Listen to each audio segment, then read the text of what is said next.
Good morning. Welcome to Sai Learning Point. I am your learning friend Subhash Gaekwad और आज हम धमाल करने वाले हैं केमिकल रिएक्शन के साथ। ये केमिस्ट्री का सेकंड चैप्टर है क्योंकि उसके पहले हमने क्या देखा था, क्लासिफिकेशन ऑफ एलिमेंट्स। उसमें हमें Dobereiner, then Newland, Mendeleev, Moseley, फिर मॉडर्न पीरियोडिक टेबल, उसमें के सभी elements. Hi Libebis, hi, hey, Libebis, नो ने नामल सी पीस का क्लोरीन केक, ये भी हमने देखा था। और अभी हम बात कर रहे हैं, sorry not chlorine cake, only cake. तो हम बात कर रहे थे कि ये सभी जो बेसिक है ये आपने पढ़ा होगा अच्छी तरीके से। आज हम देखने जा रहे हैं केमिकल रिएक्शंस। अब ये केमिकल रिएक्शंस क्या है, ये क्या अलग लफड़ा है केमिकल रिएक्शन। एक बात बताओ, केमिकल रिएक्शन क्या होते हैं कि अलग अलग जो आइटम है अपने को सेटिस्फाई करने के लिए, यानी अपनी ऑक्टेट या डुप्लेट स्टेट कंप्लीट करने के लिए एक दूसरे के साथ कॉम्बिनेशन करते हैं। क्या करते हैं? कॉम्बिनेशन करते हैं। और उस कॉम्बिनेशन से क्या बनते हैं? कंपाउंड्स बनते हैं। और इससे हम क्या बोलते हैं? केमिकल चेंज बोलते हैं। और ये केमिकल चेंज हमारे पूरे धरतीवासियों को हेल्पफुल है, ये हम देखेंगे। Got it? हाँ, कुछ नहीं है वो भी हम समझेंगे ये चैप्टर में और चैप्टर नंबर 8 में, क्योंकि यहाँ इस पर्टिकुलर ये सेकंड चैप्टर और थर्ड चैप्टर, ये दो चैप्टर केमिस्ट्री के हैं। फिर बाद में सिर्फ दो चैप्टर है, 8th और 9th केमिस्ट्री का। तो ये बहुत ही आसान है ये चैप्टर समझने के लिए। लेकिन डायरेक्ट में केमिकल रिएक्शन क्या है, केमिकल इक्वेशन क्या है, केमिकल इक्वेशन कैसे लिखते हैं, उसका सस्पेंस छोड़ने से पहले आपके टेक्स्ट बुक के साथ हम चलते हैं ताकि आपको स्टडी करना आसान जाए। Okay good. तो यहाँ क्वेश्चन है, कैन यू रिकॉल? क्या क्वेश्चन है? What are the types of molecules of elements and compounds. तो देखिए, मॉलिक्यूल्स ऑफ एलिमेंट जो है, क्या बोला मैंने? मॉलिक्यूल्स ऑफ एलिमेंट जो है ये कैसे बनते हैं? सेम एटम से बनते हैं। Molecules of elements are made up of same atom. जैसे कि आप हाइड्रोजन लो या क्लोरीन या ऑक्सीजन, सल्फर, ओके, फ्लोरीन, ऐसे बहुत सारे एटम आप देखेंगे तो यानी मॉलिक्यूल देखेंगे तो वो सेम टाइप के एटम से बने हुए हैं। Okay good. And the molecules of compound, यदि हम बात करेंगे, are made up of different types of atom. जैसे कि हम H2O की बात करें यानी वाटर की बात करें तो ये हाइड्रोजन और ऑक्सीजन से बना हुआ है। यदि हम दूसरे कोई भी हाइड्रोजन सल्फाइड की बात करें तो H2S से बना है यानी हाइड्रोजन और सल्फर से बना है। सोडियम क्लोराइड यानी Cl से बना है यानी सोडियम एंड क्लोरीन से बना है। Carbon dioxide carbon and oxygen से बना हुआ है। यानी अलग अलग प्रकार के एटम एक पर्टिकुलर मतलब बॉन्डिंग करते हैं, आयोनिक बॉन्डिंग या कोवेलेंट बॉन्डिंग करते हैं। सर ये आयोनिक बॉन्डिंग क्या है? तो transfer of electron from metal to non metal, इसको हम क्या बोलते हैं? आयोनिक बॉन्ड बोलते हैं। और कोवेलेंट बॉन्ड क्या बोलते हैं? वो शेयरिंग वाला जो बॉन्ड होता है उसको हम क्या बोलते हैं? कोवेलेंट बॉन्ड बोलते हैं। तो यहाँ एक और क्वेश्चन आपके दिमाग में आता है कि ये बंदे किस बेसिस पे एक दूसरे के साथ कॉम्बिनेशन करते हैं? तो ये बेसिस है वैलेंसी। तो what is the valency? The number of electron donated or accepted to attain stable electronic configuration. यानी कोई भी एलिमेंट अपने आउटरमोस्ट ऑर्बिट से, ये आपको पता है, कोई भी एलिमेंट अपने आउटरमोस्ट ऑर्बिट से इलेक्ट्रॉन को डोनेट करता है, एक्सेप्ट करता है या शेयर करता है, वो उसकी वैलेंसी होती है। जैसे मान लो तुम्हारे पास यहाँ सोडियम है। क्या है? सोडियम। तो सोडियम क्या है? सोडियम की इलेक्ट्रॉनिक कॉन्फ़िगरेशन क्या है? 2 8 1। तो वो क्या करेगा? एक इलेक्ट्रॉन डोनेट करेगा। एक इलेक्ट्रॉन डोनेट करेगा तो उसकी वैलेंसी क्या होगी? 1 हो गई। यदि क्लोरीन की बात करें तो क्लोरीन की क्या है? 2 8 7। तो ये क्या करेगा? ये जो एक इलेक्ट्रॉन इन्होंने दिया है ये वो एक्सेप्ट करेगा तो उसकी भी वैलेंसी क्या होगी? 1 हो गई। गुड। कार्बन जो है, कार्बन क्या करता है कि अपने दूसरे जो हाइड्रोजन या दूसरे एलिमेंट के साथ क्या करता है कि इलेक्ट्रॉन शेयर करता है, कितने इलेक्ट्रॉन शेयर करता है? 4 इलेक्ट्रॉन शेयर करता है, तो उसकी वैलेंसी क्या हो गई? 4 हो गई। अब समझ रहे, शेयरिंग करता है। Okay good. तो यहाँ हम देख रहे हैं, यहाँ एक एटम है और ये एटम में आप देख रहे हैं कि कैसे एलिमेंट है, ठीक है। तो हाँ, यहाँ एक इंपॉर्टेंट कॉन्सेप्ट है। क्या कॉन्सेप्ट है? ये आपके टेक्स्ट बुक के क्वेश्चन है, ये बात पहले पक्की कर लो। मैं मेरी तरीके से बताने वाला हूँ, लेकिन उसके पहले आपके टेक्स्ट बुक के जो क्वेश्चंस है उसको हम हल करते हैं कि what is the requirement of writing molecular formulae of different compounds and how are the molecular formulae of compounds written. Okay good. Last year में आपने देखा होगा कि कंपाउंड्स कैसे लिखते हैं, यानी सॉरी मॉलिक्यूलर फॉर्मूले, मतलब मॉलिक्यूलर फॉर्मूले ऑफ कंपाउंड कैसे लिखते हैं। Okay good. लेकिन सबसे पहले किस चीज की रिक्वायरमेंट होती है? तो रिक्वायरमेंट होती है सबसे पहले तो ये है क्या बोलते हैं उसको, रेडिकल्स। मतलब रेडिकल्स। सर ये रेडिकल्स क्या है? रेडिकल्स क्या है? तो रेडिकल्स है जैसे कि मैंने पहले बोला, ये जो सोडियम है, ये सोडियम एक इलेक्ट्रॉन देके, क्योंकि सोडियम के नंबर ऑफ प्रोटॉन कितने हैं? 11। इलेक्ट्रॉन कितने हैं? 11। यानी ये पॉजिटिव चार्ज कितना है? 11। नेगेटिव चार्ज कितना है? 11।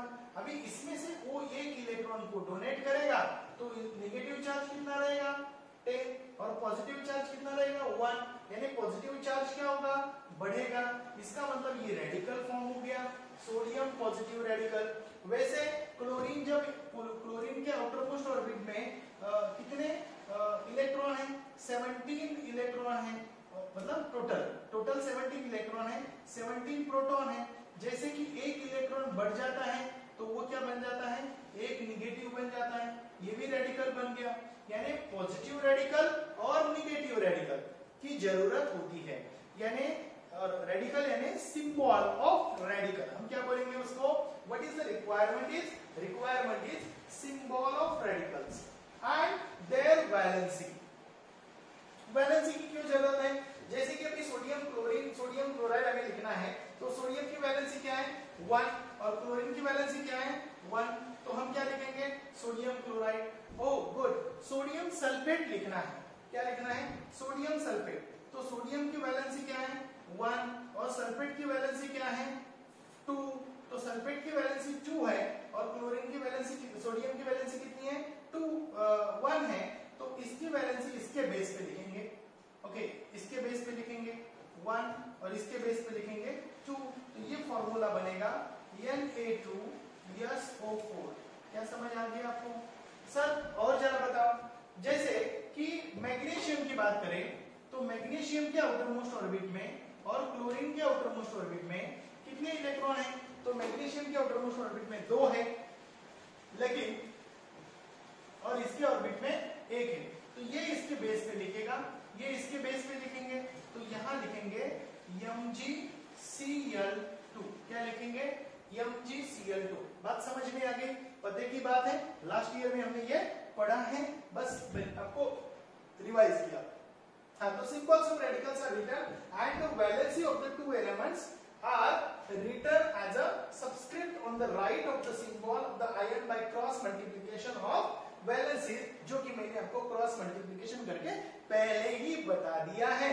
सर और बताओ ना, और रिएक्शन बताओ, और रिएक्शन बताओ। बताता हूँ भाई, बताता हूँ, जरा देख लेना। Okay good. तो मैं कुछ और वैलेंसी आपको बताऊंगा, कुछ और क्वेश्चन बताऊंगा। जैसे कि आप लेते हैं कैल्शियम क्लोराइड। कैल्शियम है और क्लोरीन है। कैल्शियम के आउटर मोस्ट ऑर्बिट में कितने इलेक्ट्रॉन है जी? तो कैल्शियम है, इसके आउटर मोस्ट ऑर्बिट में 2 इलेक्ट्रॉन है, इसके आउटर मोस्ट ऑर्बिट में कितने हैं? 1, मतलब 7 है, उसकी वैलेंसी 1 है, इसकी वैलेंसी 2 है। इसके बेस पे, इसके बेस पे, तो CaCl2। आया समझ में? हो गुड। मतलब ये बहुत ही आसान है, ठीक है। तो इसकी वैलेंसी इसके बेस पे आती है, इसकी वैलेंसी उसके बेस पे, उसकी वैलेंसी इसके बेस पे, ठीक है। तो इससे क्या बनता है? केमिकल, मतलब मॉलिक्यूलर फॉर्मूला ऑफ कंपाउंड। तो आपको ये बात समझ में आ गई, what is the requirement of writing molecular फॉर्मूले? symbol of radical and valency is the requirement of writing molecular formulae. कैसे लिखते हैं? तो वैलेंसी जो है वो पहले रेडिकल सिंबल लिखते हैं और वैलेंसी जो है वो क्रॉस मल्टीप्लिकेशन करके लिखी जाती है। ये इंग्लिश में आपको दिया है मैंने। The symbols of radicals are written and the valency of two elements are written as a subscript. Sir ये सबस्क्रिप्ट क्या वर्ड है? सबस्क्रिप्ट का मतलब है कि इसके जैसे ये यहाँ लिखा, ये क्या है? क्लोरीन के यहाँ, इसको हम क्या बोलते हैं? Subscript. On the right, subscript यानी बेस पे, okay, subscript on the right of symbol of the ion by cross multiplication. बात समझ में आ गई है? और आगे चलते हैं। Why compounds are formed? Compounds क्यों फॉर्म होते हैं? सर जरा बताओ ना कि कंपाउंड कैसे और क्यों फॉर्म होते हैं? What is the reason that compounds are form? तो कंपाउंड्स क्यों फॉर्म होते हैं? Because of the chemical combination. अब केमिकल कॉम्बिनेशन क्यों होता है? क्योंकि हर एक एलिमेंट स्टेबिलिटी चाहता है। अब बताओ, आप स्कूल क्यों जाते हो? आपके मम्मी पापा इतने एफर्ट्स क्यों लेते हैं? बहुत सारे लोग अपने लाइफ में क्या करना चाहते हैं? स्टेबिलिटी चाहते हैं, स्टेबल होना चाहते हैं कि मैं ना सेटल हो जाऊंगा, ये करूंगा, वो करूंगा, वो करूंगा और उसके बाद सेटल हो जाऊंगा। ओके, अब ये सब डिटेल में नहीं बताऊंगा मैं, आपको समझ आ गया? ओके, ये करूंगा, वो करूंगा, स्कूल जाऊंगा, कॉलेज जाऊंगा, नौकरी, फिर आप समझ रहे हैं, और सेटल हो जाऊंगा। ये हर एक आदमी सेटल होने की बात करता है। तो ये देखो, जो पिंडी वो ब्रह्मांडी, ऐसा एक शुद्ध मराठी में एक क्या है, एक वर्ड्स है, किसी एक बहुत बड़े सेंट ने कहा है। तो यहाँ मैं जो बात कर रहा हूं क्या है कि ये बात क्या है कि कंपाउंड्स क्यों फॉर्म होते हैं? भाई कंपाउंड्स इसलिए फॉर्म होते हैं कि वो एलिमेंट सेटिस्फाई होना चाहते हैं और सेटिस्फैक्शन के कारण वो एक दूसरे को कुछ ना कुछ देके या खोके बैठते हैं। ये कोई खोता है, कोई लेता है। अब समझ रहे, किसी को बेनिफिट होता है, किसी को नहीं होता है, तो वे एक दूसरे के साथ रहते हैं, म्यूचुअल अंडरस्टैंडिंग के साथ अपनी जिंदगी बिताते हैं और हमें आनंद देते हैं। क्या बोले, हमें आनंद देते हैं? अभी बताओ ना भाई, बताओ ना, एक बात बोलो, मैं आप शुगर खाते हो, C12H22O11, ओहो मैंने तो क्या लिख दिया इधर, O11, क्या बोला मैंने? O11। ओके, अभी क्या हो गया देखो तो, कार्बन के 12, हाइड्रोजन के 22, ऑक्सीजन के 11, सब लोग इकट्ठा आ गए और आपको स्वीट कर गए नहीं? ओके, वो हाइड्रोजन कितना खतरनाक है, वो ऑक्सीजन भी कितना खतरनाक है। अकेले को छोड़ दो, वो आग लगा देगा। हाइड्रोजन को अकेले को छोड़ दो, बस वो भी आग लगा देगा। यानी दोनों भी खतरनाक है, लेकिन एक साथ आते हैं तो अपना जीवन बनाते हैं। तो ये हमारे लिए इंपॉर्टेंट है या नहीं है? है। Okay good. तो सोडियम की भी बात करो, सोडियम पानी में फेंको, ओके, वो डायरेक्टली क्या करेगा, उससे ब्लास्ट होगा। क्लोरीन जो है वो सेकेंड वर्ल्ड वॉर में वेपन के जरिए इस्तेमाल किया गया था। ओके, उससे मतलब क्लोरीन जो है वो बहुत ही खतरनाक है, ये भी आपको पता है। ओके, ये पॉइजनस है। तो ये सोडियम और क्लोरीन एक साथ आते हैं और हमारा खाना मतलब बिल्कुल अच्छा बना देते हैं, स्वादिष्ट बनाते हैं। तो ये हमारा खाना स्वादिष्ट बनाने वाले ये बहुत खतरनाक खूंखार हम उसको बोल सकते हैं, लेकिन ऐसे नहीं है, वो उनकी प्रॉपर्टी है। लेकिन जब वो इकट्ठा हो जाते हैं वो इतने मीठे हो जाते हैं, इतने माइल्ड हो जाते हैं कि लोगों की हेल्प करते हैं। तो यहाँ वाई कंपाउंड्स आर फॉर्म, तो बहुत सारा रामायण मैंने बता दिया आपको। सर बहुत रामायण बता दिया आपने। तो क्या बताया जी मैंने आपको बस इतना ही बताया कि कंपाउंड क्यों फॉर्म होते हैं। तो सबसे पहले chemical combination of elements, okay, और सब दूसरा important, compounds are form by chemical combination of elements, okay, and why they form, elements combine to attain stable electronic configuration with complete octet और डुप्लेट और ऑक्टेट स्टेट कंप्लीट करने के लिए compound form होते हैं। सो यहाँ सबसे बात यह है कि what is the difference between physical change and chemical change. तो बात बताओ मैं, फिजिकल चेंज जो है वो परमानेंट नहीं है, टेम्पररी है। और केमिकल चेंज क्या है, तो ये परमानेंट है, बस इतना ही। केमिकल चेंज इरिवर्सिबल है और फिजिकल चेंज इरिवर्सिबल है। फिजिकल चेंज कुछ हद तक इरिवर्सिबल है, जैसे कि हम आइस को पानी में कन्वर्ट कर सकते हैं, फिर उसको फ्रीजर में रख के उसका आइस बना सकते हैं। हाँ, लेकिन आप खाना खा रहे हो, खाना खा गया, पेट में खाना गया और फिर आपको वो खाना चाहिए, नहीं मिलेगा जी। ओके, तो यहाँ कुछ फिजिकल चेंज, कुछ केमिकल चेंज बात हो रही है। Only state of matter changes. Okay, यहाँ क्या दिया है, तो केमिकल कंपोजिशन चेंजेस यहाँ दिया है, दिस चेंज इज टेम्पररी, यहाँ दिया है दिस चेंज इज परमानेंट, यहाँ दिया है water get converted ice and ice get converted into water. यहाँ दिया है कि जैसे सोडियम और क्लोरीन एक दूसरे के साथ मिलते हैं तो सोडियम क्लोराइड फॉर्म होता है। यह दिया है कि कंपोजिशन जो होता है मैटर का वो सेम रहता है और यहाँ चेंज होता है ड्यूरिंग द प्रोसेस। यहाँ कुछ एग्जांपल दिया है, जैसे कि अभी मैंने यहाँ बर्फ डाला है, ओके, और उसका आइस बना है, एक केमिकल डाला है और उसका कलर बाद में चेंज हुआ है। तो ये बात जो मैंने आपको बताई, केमिकल चेंज और फिजिकल चेंज, आप यहाँ देख लो अच्छी तरीके से, स्क्रीनशॉट निकालो और आगे चलो। ओके, आगे क्या है, आगे है यहाँ identify the physical and chemical change from the phenomena. Good, तो यहाँ फिनोमिना कौन से दिए हैं वो भी मैं आपको बताऊंगा। सबसे पहले यहाँ एक फिनोमिना दिया है, transformation of ice into water, ये आप कर सकते हैं, इसको हम फिजिकल चेंज बोलते हैं। Okay, cooking of food chemical change आएगा। दूसरा, राइपनिंग ऑफ फ्रूट बता सकते हो आप, केमिकल चेंज आएगा।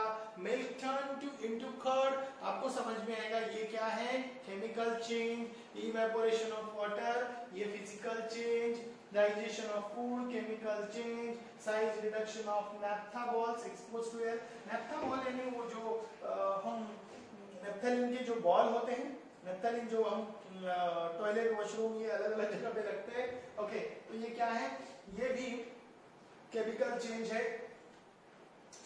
स्टेनिंग ऑफ शाहबादी और Kadappa tile by lemon juice, lemon juice उसके ऊपर गिरा तो उसको जो स्टेन आते हैं वो भी केमिकल चेंज है। और सबसे इंपॉर्टेंट बात कि कोई ग्लास ऊपर से गिरा तो वो भी एक केमिकल चेंज है। चलो यहाँ देखते हैं कि कौन से केमिकल चेंज जो मैंने आपको बताए थे। Transformation of ice into water, ये क्या है, ये है हमारा फिजिकल चेंज। क्या है, physical change. Yes, cooking of food क्या है, चलो केमिकल चेंज है। क्या है, केमिकल चेंज। ये क्या है, chemical change. Okay, chemical change. Good, ये क्या है, केमिकल चेंज। Okay, good. ये क्या है जी, ये इवेपोरेशन ऑफ वाटर, फिर वाटर, ये क्या है, फिजिकल चेंज है। क्या है, physical change. Curd, milk turn into curd, ये क्या है, ये भी केमिकल चेंज है। आप देख रहे हो। ओके, चाहे तो पीछे जाके देखो कि जो मैंने आपको बताया है कि इवेपोरेशन ऑफ वाटर क्या है, फिजिकल चेंज है। ओके, यानी आपको समझ आ गया फिजिकल चेंज है, कौन सा फिजिकल चेंज, कौन सा केमिकल चेंज, ये इसको आप अच्छी तरीके से समझ सकते हो। ओके, डायग्राम से समझना ज्यादा आसान जाता है, उसका भी आप स्क्रीनशॉट निकाल सकते हो या वीडियो ऐसा ही निकाल सकते हो। यहाँ देखिए, यहाँ नेप्थलीन बॉल है, ये भी केमिकल चेंज आएगा। स्टेनिंग ऑफ शाहबाद और कडप्पा बाय लेमन जूस, ये भी केमिकल चेंज आएगा। ब्रेकिंग ऑफ ग्लास, देखो ग्लास कैसे ब्रेक हो रहा है। ओके, तो ये भी क्या है, केमिकल चेंज है, क्योंकि फिर से हम ग्लास नहीं बना सकते। गुड, तो यहाँ कुछ क्वेश्चन है, एक्टिविटी बेस्ड क्वेश्चन है और ये क्वेश्चन बहुत ही इंपॉर्टेंट है। सबसे पहला क्वेश्चन है, when limestone calcium carbonate is heated strongly, तो क्या होगा। इसको कैल्शियम कार्बोनेट को हमने हीट किया, स्ट्रांगली हीट किया, तो सिंपल सी बात है कि कैल्शियम कार्बोनेट क्या होगा, डिकम्पोज होगा कैल्शियम ऑक्साइड और कार्बन डाइऑक्साइड में। इसमें डिकम्पोज होगा कैल्शियम ऑक्साइड यानी क्विकलाइन एंड कार्बन डाइऑक्साइड गैस। इसको हम अच्छी तरीके से देखते हैं। Calcium carbonate when heated strongly it get decomposes into calcium oxide and carbon dioxide. Good. Next question देखते हैं कि जिंक डस्ट को हमने कॉपर सल्फेट में ऐड किया। क्या बोला मैंने, मैं जो बता रहा हूँ, कभी कभी आपको लगेगा कि सर ये आप क्या बस स्क्रीन पे आ रहा है आप बता रहे हो, ये बात ऐसी नहीं है। बात एक बिल्कुल सिंपल है कि हमारे पास यदि जिंक है, क्या बोला हमने, जिंक डस्ट, और क्या है, कॉपर सल्फेट। तो ये कॉपर सल्फेट जो है, कॉपर सल्फेट में से कॉपर को निकाल दिया जाएगा और उसकी जगह कौन लेगा, जिंक लेगा, उससे बनेगा जिंक सल्फेट और कॉपर अलग हो जाएगा। इसको हम आगे जाके डिस्प्लेसमेंट रिएक्शन भी बोलेंगे। इसको अभी समझते हैं कि कॉपर सल्फेट है, कॉपर सल्फेट को हम क्या करेंगे, ये जिंक ऐड कर देंगे उसमें। जैसे जिंक ऐड करेंगे तो उससे हमें मिलेगा जिंक सल्फेट और फिर आएगा कॉपर अलग होगा। तो इसको हम क्या बोलेंगे, डिस्प्लेसमेंट रिएक्शन बोलेंगे। इसको हम डिकम्पोजिशन रिएक्शन बोलेंगे, इसको थर्मल डिकम्पोजिशन भी बोलेंगे, थर्मल डिकम्पोजिशन। ओके, और इसको हम क्या बोलेंगे, डिस्प्लेसमेंट रिएक्शन। क्या बोलेंगे, डिस्प्लेसमेंट रिएक्शन। ये डिस्प्लेसमेंट रिएक्शन क्यों बोलेंगे ये बाद में मैं आपको बताऊंगा। कि यहाँ अभी जिंक ने क्या किया, कॉपर को, कॉपर क्या है, लेस रिएक्टिव मेटल है, उसको उन्होंने निकाल दिया, ठीक है, और इसके कारण उसको क्या बोलते हैं, डिस्प्लेसमेंट रिएक्शन भी बोलते हैं। ये एक्टिविटी बेस्ड क्वेश्चन है, बस इसके कारण इसके मैंने आपको एक्सप्लेनेशन दिया है। तो यहाँ और एक क्वेश्चन है, when potassium chromate solution is added to barium sulphate solution, यानी हमारे पास क्या है, पोटेशियम क्रोमेट। पोटेशियम क्रोमेट क्या है, तो पोटेशियम क्रोमेट K2CrO4, क्या है, K2CrO4, और बेरियम सल्फेट यानी BaSO4, क्या है, बेरियम सल्फेट यानी क्या है, BaSO4। ये दोनों को जब हम ऐड करते हैं तो ये क्या करते हैं, अपने आयॉन्स को चेंज करते हैं। तो ये बनेगा बेरियम क्रोमेट और ये बनेगा पोटेशियम सल्फेट, यानी BaCrO4 और K2SO4, क्या बनेगा, K2SO4। ये BaCrO4 जो है ये येलो कलर का प्रेसिपिटेट बनेगा। सर ये प्रेसिपिटेट क्या है, तो एक बात का मैं बताता हूँ, मैं बच्चों को यही एग्जांपल देता हूँ हर बार। तो आपने कभी छोटे बच्चों के जो मेडिसिन है वो देखेंगे, उसमें लिक्विड ऊपर रहता है और नीचे वो थोड़ा थिक सब्सटेंस रहता है, उसको हम क्या बोलते हैं, तो उसको हम बोलते हैं, क्या बोलते हैं बोलो, उसको प्रेसिपिटेट बोलते हैं। नहीं तो एक काम करो, पानी ले लो, पानी में मिट्टी डालो, ओके, उसको थोड़ा गुलाओ, तो ऐसे करो, स्टरिंग करो, थोड़ी देर के बाद देखो पता चल जाएगा कि स्टरिंग करो, रख दो, थोड़ी देर के बाद वो मिट्टी सेटल हो जाएगी। क्यों, because of it is a precipitate. Good, तो आगे कुछ क्वेश्चन हैं यहाँ, मतलब जो हम बात कर रहे हैं, ठीक है, पोटेशियम सल्फेट जो मैंने आपको बताया है। यहाँ और एक क्वेश्चन है, when sodium carbonate solution added to the calcium chloride solution gives insoluble precipitate of calcium carbonate and soluble ion compound sodium chloride। तो दो चीजें मिलेगी, पहले हमारे पास क्या है, कैल्शियम क्लोराइड है, ओके, फिर क्या है, सोडियम कार्बोनेट Na2CO3 है, ओके। जब हम Na2CO3 और CaCl2 एक साथ मिलाएंगे तो हमें क्या मिलेगा, हमें मिलेगा calcium carbonate CaCO3 and NaCl। CaCO3 यानी कैल्शियम कार्बोनेट, उसको शाहबाद स्टोन भी बोलते हैं, लेकिन ये शाहबाद स्टोन नहीं होगी, तो ये कैल्शियम कार्बोनेट होगा, इससे शाहबाद स्टोन बनती है, ओके, और NaCl यानी सोडियम क्लोराइड। तो ये सब एक्टिविटी बेस्ड क्वेश्चन है। तो यहाँ पैथेलिक एनहाइड्राइड, ये आपके टेक्स्ट बुक में आया है, ओके, उसको क्या करना है कि crystalline compounds form by oxidising naphthalene. तो ये जो नैप्थलीन जो है, नैप्थलीन बॉल आप समझते हैं, ओके, तो ये किसके लिए हम रखते हैं, टॉयलेट वॉशरूम में हम ज्यादातर रखते हैं, ओके, और जितने भी जहां हमें फ्रेग्रेंस चाहिए, जहां थोड़ी बदबू आती है, वहां इस प्रकार के नैप्थलीन बॉल रखे जाते हैं। तो ये जो एक क्रिस्टलाइन कंपाउंड फॉर्म होता है, किसको ऑक्सीडाइज करके, नैप्थलीन को ऑक्सीडाइज करके, उसको हम क्या बोलते हैं, पैथेलिक एनहाइड्राइड बोलते हैं। इसको एक मैन्युफैक्चरिंग के लिए इस्तेमाल किया जाता है। किसकी मैन्युफैक्चरिंग की जाती है सर, प्लास्टिक, रेजिन और डाइज, यानी जो कलर्स होते हैं उसकी मैन्युफैक्चरिंग की जाती है। इसका फॉर्मूला क्या है सर, तो C6H4 in CO twice of O, okay, इसको यदि हम, ये मतलब ये केमिकल फॉर्मूला नहीं है, इसको हम क्या बोल सकते हैं, ये है मॉलिक्यूलर फॉर्मूला, और इसका एक्चुअल जो फॉर्मूला है वो इस प्रकार प्रकार लिखा जाता है C8H4O3, ठीक है। This is white solid used in industrial chemicals to manufacture the plastic, resin and dyes. उसके बारे में मैंने आपको पहले ही बता दिया है। ओके, तो ये कैसे दिखता है, इस प्रकार होता है, और ये कार्बन का मॉलिक्यूल है, ये आपको समझना जरूरी है, ठीक है। तो complete the following observation table with reference to the activity 1 to 5। जो हमने पहले 5 एक्टिविटी की, जिसके बारे में मैंने आपको बताया था, कौन से एक्टिविटी थी, एक बार जरा देख लेते हैं। सबसे पहली एक्टिविटी थी, ये तो बहुत लंबा जाएगा जी। ओह गुड, तो लाइमस्टोन की एक्टिविटी थी, उसके बाद जिंक और कॉपर सल्फेट की एक्टिविटी थी, ठीक है। उसके बाद क्या था, पोटेशियम क्रोमेट और बेरियम सल्फेट की एक्टिविटी थी। उसके बाद हमारे पास थी sodium carbonate and calcium chloride की एक्टिविटी थी, और फिर उसके बाद नेप्थलीन बॉल की एक्टिविटी थी। ये 5 एक्टिविटी के जो कुछ ऑब्जर्वेशंस है, उस ऑब्जर्वेशन को अभी हम इस टेबल में देखेंगे। तो सबसे पहले 1 नंबर की एक्टिविटी जो है, उसमें कलर चेंज होगा या नहीं होगा, ये पहले हम समझते हैं। तो नहीं होगा। कौन सा गैस रिलीज होगा उसमें, कार्बन डाइऑक्साइड गैस रिलीज होगा। Okay good. Okay, temperature change होगा तो नहीं होगा। ओके, दूसरी एक्टिविटी को देखेंगे, तो उसमें जो कलर चेंज होगा तो ब्लू से कलरलेस होगा। कॉपर सल्फेट जो है वो क्या होगा, ब्लू से कलरलेस होगा, क्योंकि copper sulphate, zinc and copper sulphate की बात हो रही है। पहला वाला जो है कैल्शियम कार्बोनेट का था, calcium carbonate decomposes into calcium oxide and carbon dioxide, तो गैस कौन सा रिलीज होगा, कार्बन डाइऑक्साइड रिलीज होगा। यहाँ ब्लू कलर कॉपर सल्फेट है, कॉपर सल्फेट को ब्लू कलर होता है, इसके कारण उसको ब्लू विट्रियोल भी बोला जाता है, याद रखना। कौन सा, ब्लू विट्रियोल, ठीक है। तो इसमें टेम्परेचर बढ़ता है, ठीक है, और ये भी केमिकल चेंज है।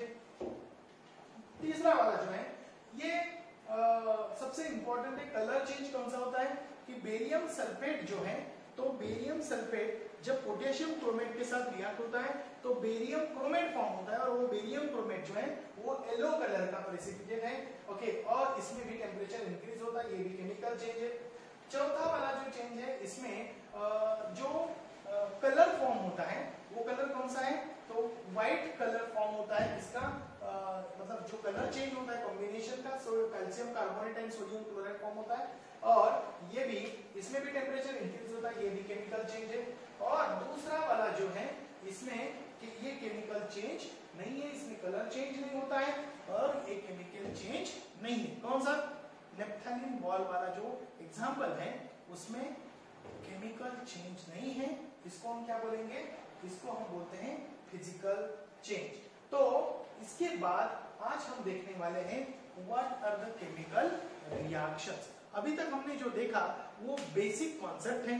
कल हम नेक्स्ट वीडियो में देखेंगे कि what are the chemical reaction, chemical equations and how to write the chemical equation. तो 1-2 मिनट और हम लेते हैं, और मैं केमिकल रिएक्शन बताता हूं। The means when the 2 or more chemicals or substances combine chemically, but then when 2 or more substances combine chemically by breaking some bonds and making some bonds, कुछ बॉन्ड्स को वो ब्रेक करते हैं, कुछ bonds को वो मतलब बॉन्ड्स बनाते हैं, उसको हम क्या बोलते हैं, उसको हम केमिकल रिएक्शंस बोलते हैं। तो यहाँ इसको हम स्पेसिफिकली बोलते हैं the process in which some substances undergo bond breaking activity and are transformed into new substances by formation of new bonds are called as a chemical reactions. Oh good.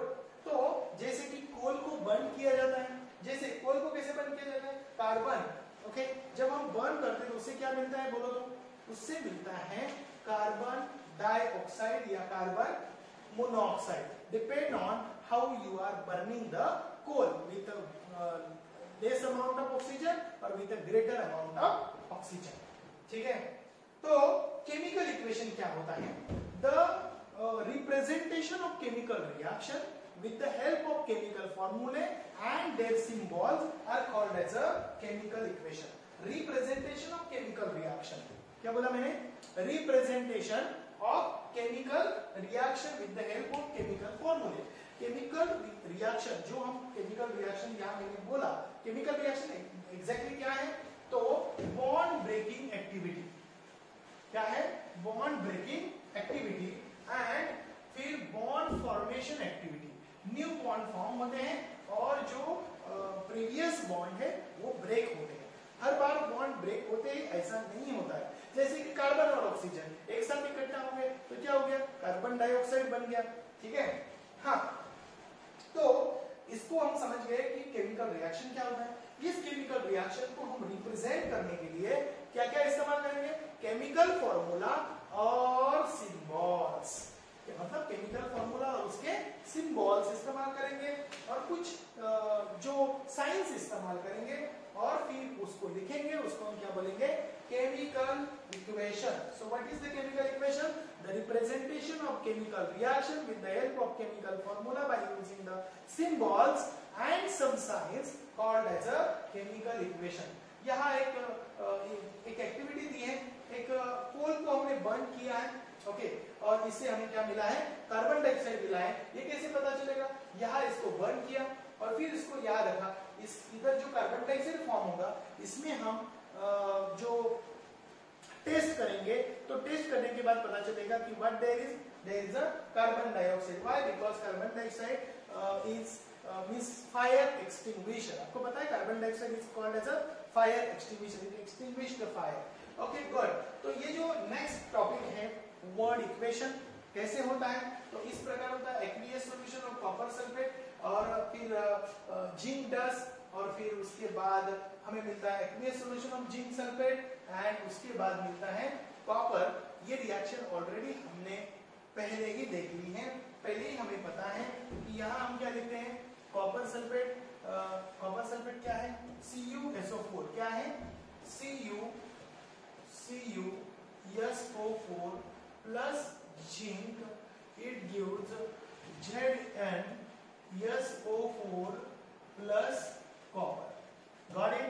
Okay, तो ये word formula था और ये chemical equation है, यानी ये word equation और ये केमिकल इक्वेशन है।